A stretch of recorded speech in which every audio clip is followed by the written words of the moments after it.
Dobré ráno, bratia a sestry.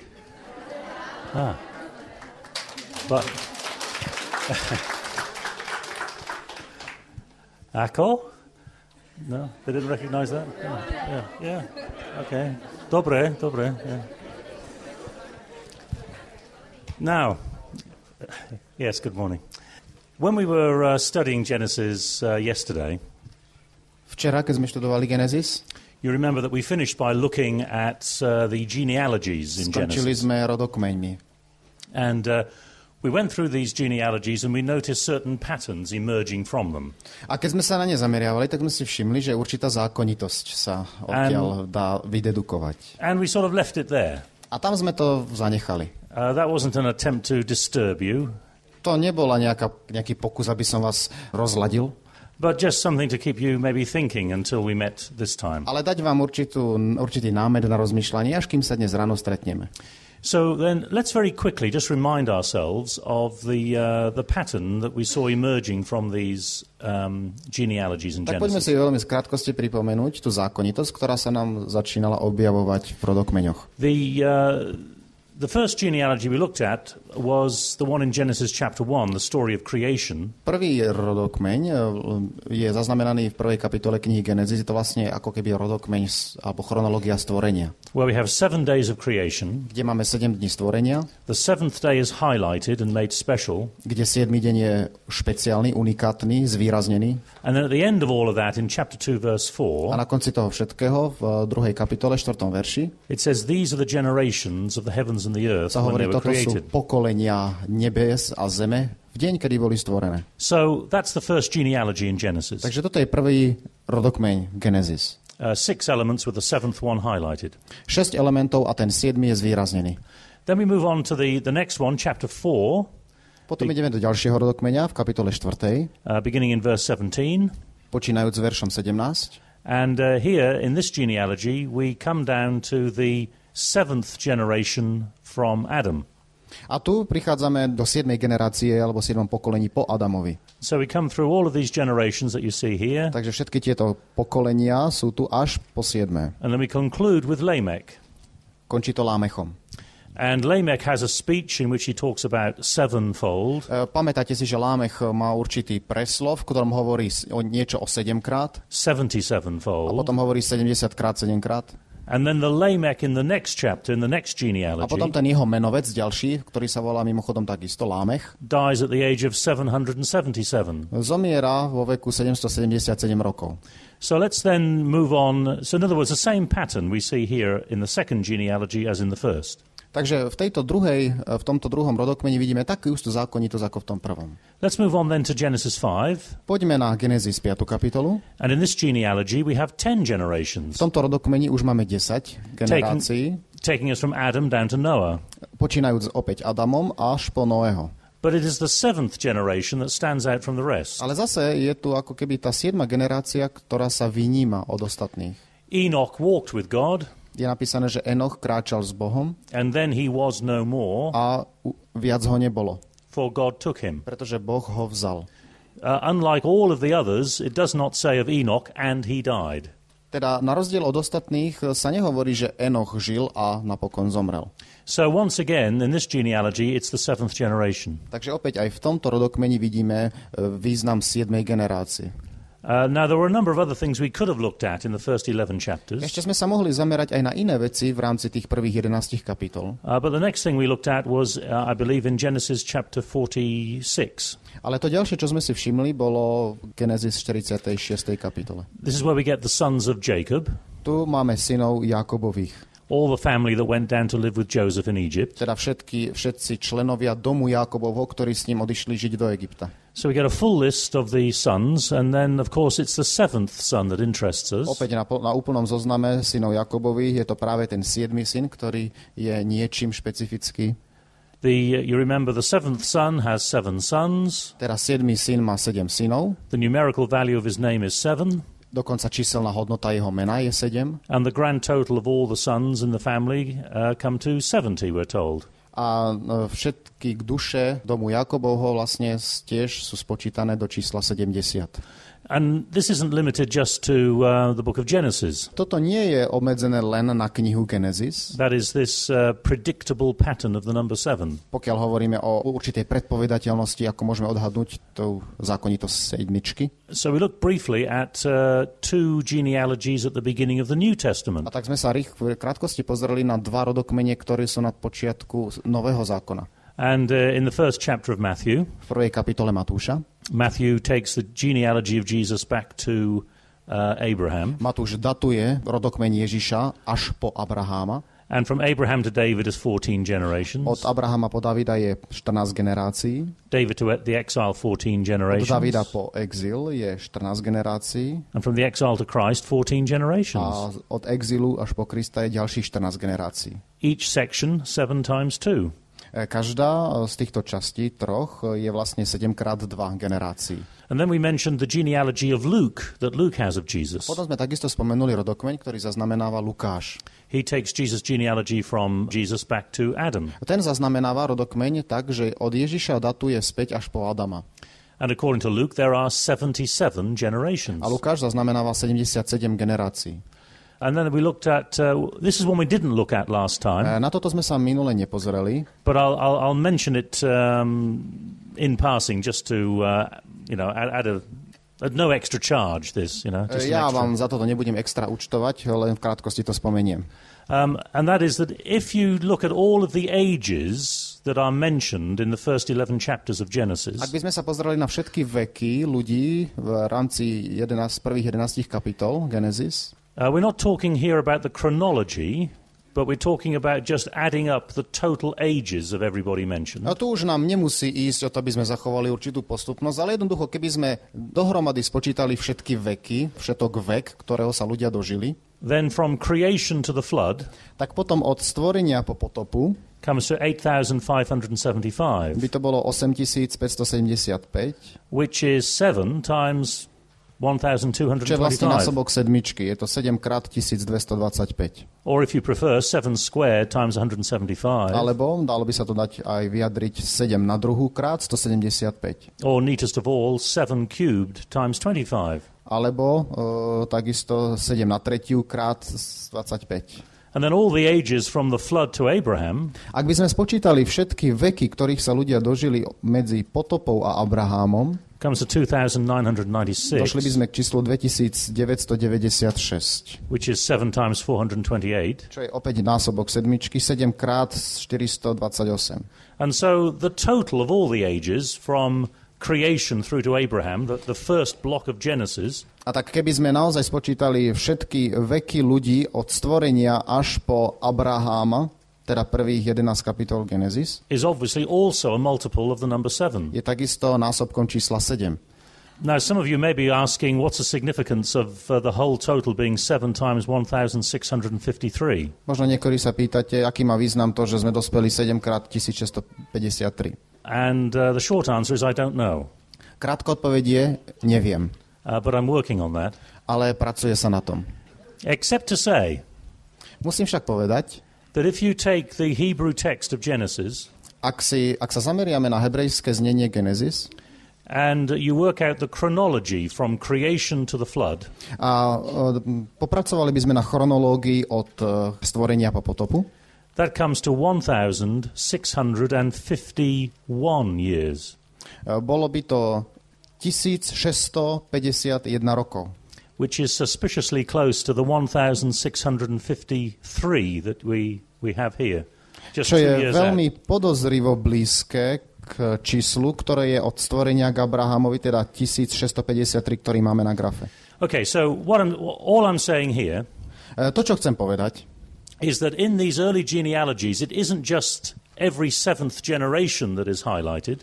Je, že v týchto skorých rodokmeňoch nie je len každá 7. generácia vyznačená, but the ages work out to be multiples of 7 as well. Ale takisto dokonca aj všetky veky, ktorých sa ľudia dožili, sa zdajú, že sú násobkom sedmičky. Okay, so quickly let's just look at the last thing we looked at yesterday. Takže pozrieme sa teraz ešte na tú poslednú vec, ktorú sme včera skončili. This isn't so much concerned with genealogies. Tu sa nejedná až tak o rodokmene. But it shows you a similar idea working in the biblical text. ale vám to ukáže na určitý rovnaký princíp, podobný princíp v biblickom texte. And you remember that Abraham's age is 7 times 5 squared. Opäť vidíme, že Abraham je 175, teda 7 krát 5 na druhu. Isaac's age is 5 times 6 squared. Izák je 5 krát 6 na druhu. Jacob's age is 3 times 7 squared. Jakob je 3 krát 7 na druhu. And then Joseph's age is 5 squared plus 6 A squared plus 7 Jozefov squared. vek je 5 na druhu plus 6 na druhu plus 7 na druhu. And, okay, so that's where we left it yesterday. Takže včera sme to skončili. All very interesting, perhaps. Možno veľmi zaujímavé. But what does it mean? Ale čo to znamená? Well, this is where I need to sit down. A na to sa musím posadiť. So, we've seen then that the genealogies have certain easily seen patterns in them. Už sme zistili, že rodokmene majú v sebe určitú ľahko vydedukovateľnú zákonitosť. And so the first thing that we can say Takže prvá vec, ktorú môžeme povedať, is that the genealogies are more important than we think they are. že zdá sa, že rodokmene sú dôležitejšie, ako by sme si to mysleli na prvý pohľad. Or at least they are more important than they are usually treated. No, pri najmenšom sú dôležitejšie, než ako si ľudia myslia, keď s nimi zachádzajú. So we might very well be able to use these genealogies for some chronological purposes. Áno, môžeme tieto rodokmene využiť pre chronologické účely. Maybe working out certain dates perhaps. Možno dopracovať sa k určitým dátumom. But these patterns suggest that the genealogies are there not just for that purpose. Ale práve tieto zákonitosti ako keby nám chceli naznačiť, že je tu ešte i iný účel týchto rodokmeňov. Perhaps that really isn't their main purpose. A snáď chronológia práve nie je tým najdôležitejším účelom rodokmeňov. Now, in order to see what the significance of the genealogies is, Aby sme zistili význam rodokmeňov, let's consider what the book of Genesis as a whole is like. uvedome si, o čom je kniha Genesis ako taká. Now, most people who study Genesis Väčšina ľudí, ktorí študujú Genesis, see that the book is put together in a very simple way. zisťujú, že kniha je štrukturovaná veľmi jednoducho. We have a block of stories Máme určitú časť skladajúcu sa z príbehov, followed by a genealogy. po ktorých nasledujú rodokmene. A block of stories again, Opäť sú potom príbehy po rodokmeňoch followed by a genealogy. a opäť nejaký rodokmeň. So that's the way in which the book of Genesis is put together. Takýmto štýlom je vyjadrená skladba knihy Genesis. There are 10 genealogies in the book of Genesis. V tejto knihe sa nachádza 10 rodokmeňov. There are 5 of them in the primeval history. 5 z nich zapadá do konceptu prvopočiatkov, histórie prvopočiatkov. And 5 of them in the ancestral history. Zatiaľ, čo ďalších 5 z nich je už história predkov. And sandwiched in between all of those genealogies A založené medzi tieto rodokmene, vložené, we have blocks of stories. sú časti príbehov. So those are the two main blocks that Genesis is made up of. The building blocks are genealogies Toto je ten hlavný stavebný materiál, tie dva druhy, teda rodokmene and stories. a príbehy. Z tohoto sa kniha Genesis skladá. Now, when you look at the genealogies, Keď sa zamerieme bližšie na rodokmene, we've seen that there are patterns in these genealogies. zisťujeme, ako som už povedal, že je tu určitá zákonitosť. That is, they become predictable. Zdá sa, že tieto rodokmene by sa dali odhadnúť, ako budú nasledovať. When we started looking through these genealogies, after a while, we started to look for that 7th generation. Keď sme začali sa zameriavať na ten rodokmeň, tak podvedome začíname hľadať už zase tú 7. generáciu. And what I'd suggest is this. To, čo vám navrhnem, je nasledovné. That it is the predictability of the genealogies, the recurring patterns, which are the main point of the genealogies. Je to práve tá predpovedateľnosť rodokmeňov, to, že je tá zákonitosť, ktorú dokážeme predvídať a ďalej dotiahnuť, čo je práve tým hlavným zámerom rodokmeňov. The genealogies give us the broad sweep of human history. Rodokmeň nám poskytuje široký obraz panoramatický ľudskej histórie.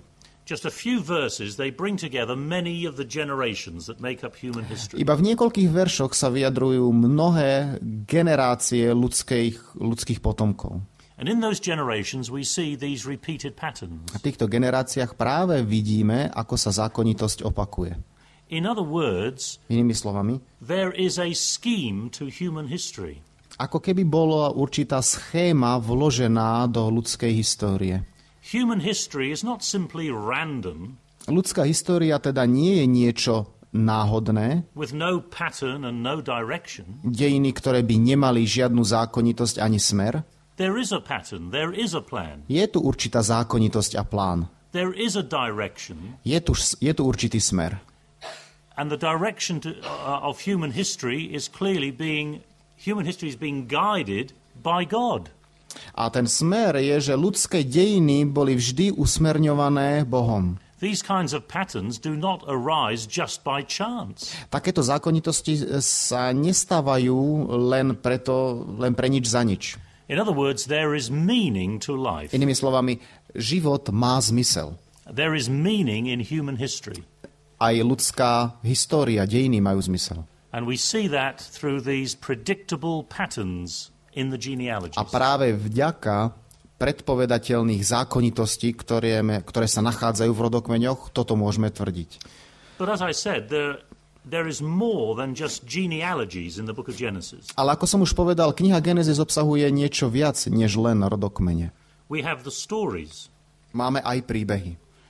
And the stories in the book of Genesis are quite different. Príbehy, ktoré sú obsiahnuté v knihe Genesis, sú pomerne rôznoraké. The stories are not predictable. Ako keby sa nedala predpovedať zákonitosť tých príbehov, tak ako je tu v rodokmeňoch. There is no overriding scheme in the stories. Dokonca tieto príbehy nemajú určitú základnú spoločnú základňu, niečo, čo ich dáva do súvisu logického. Once we start reading one of the stories, and if we have never read it before, ak by sme začali čítať jeden z príbehov, ktorý sme predtým nikdy nečítali, then we have no idea how the story is going to finish.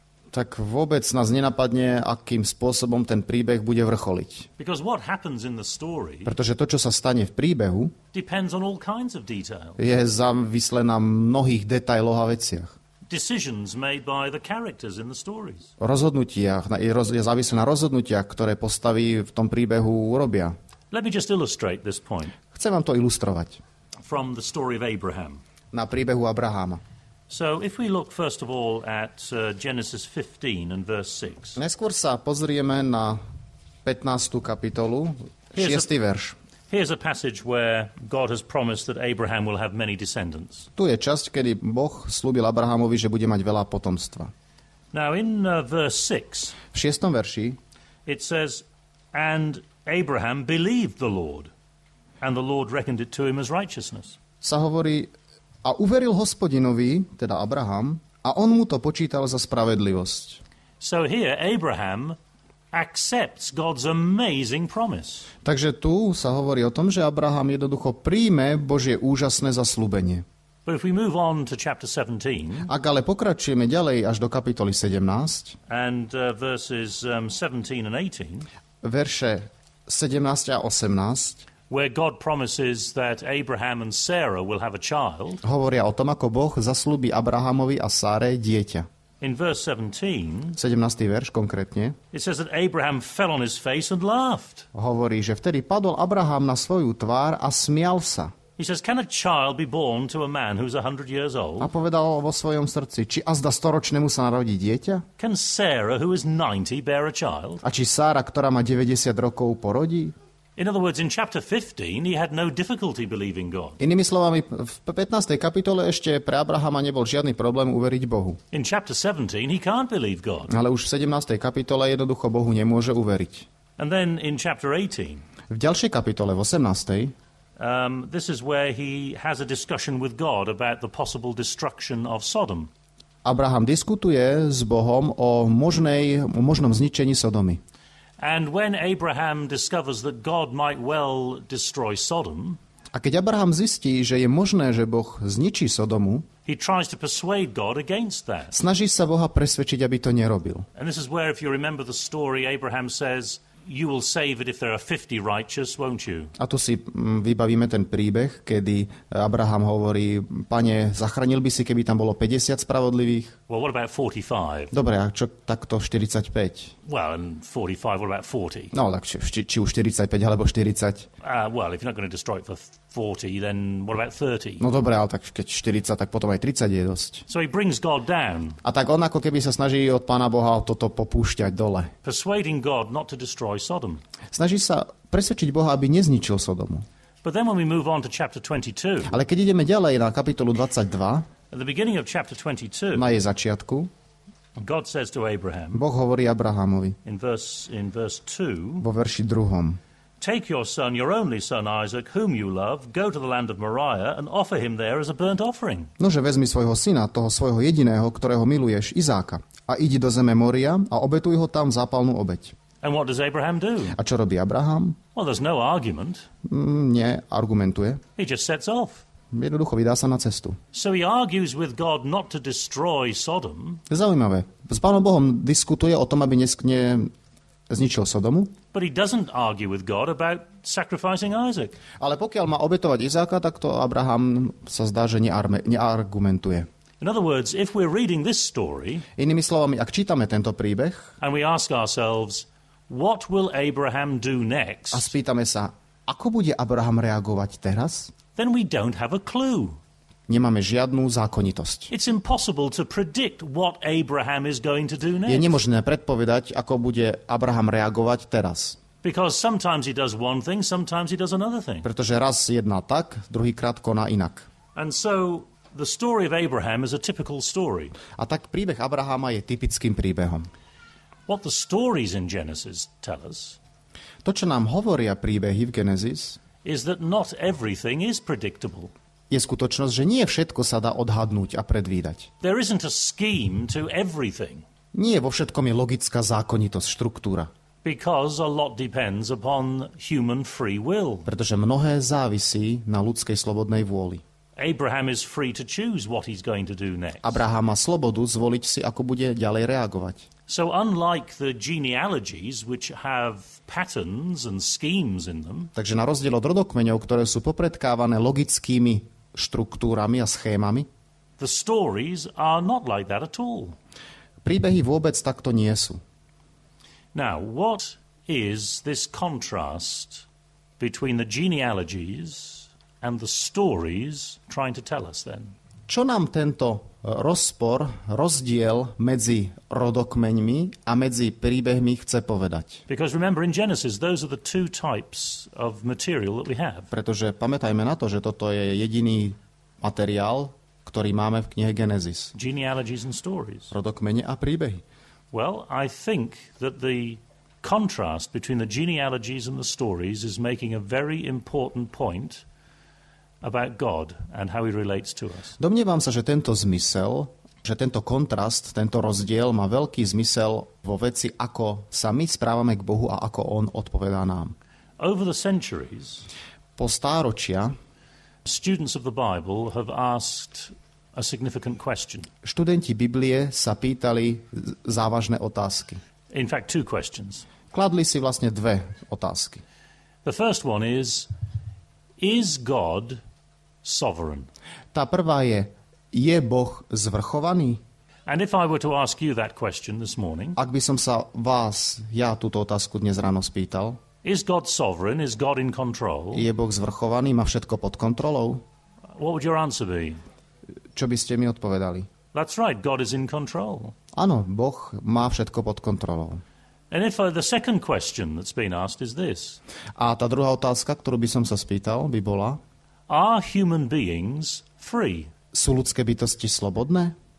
Do we have free will? Máme slobodnú vôľu? Do we have the freedom to choose? Máme slobodu rozhodnúť sa, vybrať si? I think most of you would say, yes, Väčšina z human vás beings have free will. by povedala, áno, ľudské bytosti majú slobodnú vôľu. But that's the problem, you see. Ale tu je problém. Because how can both be true? Ako môžu byť obidva výroky pravdivé? If God is absolutely sovereign, Ak Boh je absolútne zvrchovaný, then I am not free. tak potom ja nie som slobodný. And if I am absolutely free, A ak ja som absolútne slobodný, then God is not sovereign. znamená to, že Boh nie je zvrchovaný. So how do we work that one out? Ako vyriešime toto? Well, theologians over the years have made very elaborate theories about how you sort that one out. Po roky teológovia vypracovali veľmi zložité teórie, ako toto riešiť. But I think the book of Genesis does it in a very simple way. Ale kniha Genesis to robí veľmi jednoduchým spôsobom. It says, is God sovereign? Pýta sa, You, je Boh všemohúci? you bet he's sovereign, yes. No tak na to vemte že áno. You read the genealogies. Len si prečítajte rodokmene. You see those patterns working through human history? Pozrite sa, ako tá zákonitosť funguje v ľudských dejinách. God is in control. Boh má všetko pod kontrolou. He's guiding human history to its goal. Smeruje ľudskú históriu, ľudské dejiny k jej cieľu. Are human beings free? Sú ľudské bytosti slobodné? Of course they're free. Samozrejme, že sú. You just read the stories. Prečítajte si príbehy. So what Genesis does, Takže to, čo nám chce povedať Genesis doesn't try to get involved in deep philosophy. Nesnaží sa preniknúť do nejakej hlbokej filozofie. What it does is to put both of these truths side by side. To, čo robí, je, že tieto dve pravdy položí na rovnakú úroveň. And says they are both true. A povie, obidve v skutočnosti sú pravdivé. God is sovereign. Boh je zvrchovaný. Read the genealogies. Nech sa páči, prečítajte si rodokmene. And human beings are also free. A ľudské bytosti sú v tom istom čase a takisto slobodné. Read the stories. Prečítajte si len príbehy. So, what the genealogies are saying to us then, Takže to, čo nám, posolstvo, ktoré nám dávajú rodokmene, in a world of uncertainty, je, že v svete neistoty, where it's sometimes difficult to see God's workings in the world, kde niekedy je ťažké rozpoznať Božie skutky v dejinách sveta, dear reader, drahý čitateľu, consider the genealogies. zameraj sa na rodokmene. Read the genealogies and see those recurring patterns, Prečítaj si ich a uvidíš znovu opakujúce sa zákonitosti, which clearly shows us that human history is not just random, it isn't just, not just random. ktoré nám jasne ukazujú, že ľudská história nie je niečo náhodné. The genealogies witness to an important truth. Rodokmene svedčia o dôležitej pravde. They are a witness to the fact that God is leading human history. Svedčia o skutočnosti, že Boh riadí ľudské dejiny. He is in control of the world. Boh má svet pod kontrolou. There is a meaning to life. Život má zmysel. There's a meaning to history. Dejiny majú zmysel. God is sovereign. Boh je zvrchovaný. He is in control. Má všetko pod kontrolou. But of course, don't forget the stories, Samozrejme, neprehliadajte príbehy, because they show that we have free will. pretože as well. príbehy ukazujú, že my máme ale tiež slobodnú vôľu. Now, when we first started to look at the genealogies, Keď sme sa najprv začali zaoberať rodokmeňmi, I mentioned that many people think of these as being very boring. spomenul som vám, že mnohí ľudia ich považujú za veľmi nudné. You skip over the genealogies to get onto more interesting things. Preskočíte ich, aby ste sa dostali na zaujímavejšie pasáže. But although we've just scratched the surface, Aj napriek tomu, že sme sa len dotkli toho povrchu, I hope we can see that the genealogies are actually just as interesting as the stories. myslím si a dúfam, že uvidíme dôležitosť a zaujímavosť rodokmeňov aspoň tak, ako v tých príbehoch. Most people will accept that the stories in Genesis tell us something about God. Väčšina ľudí vám prisvedčí, áno, príbehy nám niečo hovoria o Bohu. Well, so do the genealogies. Ale takisto aj rodokmene. The genealogies are part of a profound message concerning God, which we find in the book of Genesis. Rodokmene sú časťou hlbokého posolstva o Bohu, ktoré je zakodované v knihe Genesis.